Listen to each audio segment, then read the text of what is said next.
aming kabukid. Malalaki na yung tanim namin kabukid.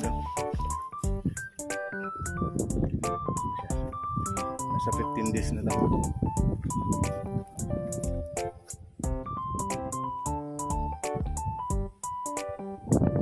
Or, ano pala, 10 days.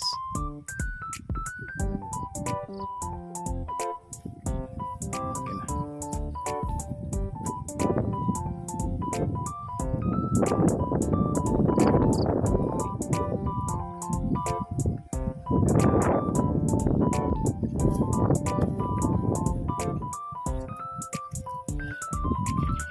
Wala na tayo masyadong ginagawa dito dahil nakatayo na yung balag, may mga tali na.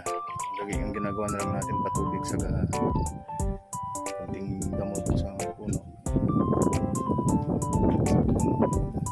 Bisitahin na lang natin kada umaga. Tulad dati na halos maghapon tayo dito, nagtatayo ng poste.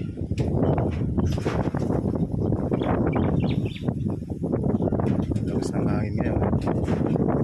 Bukas ulit tayo bibisita.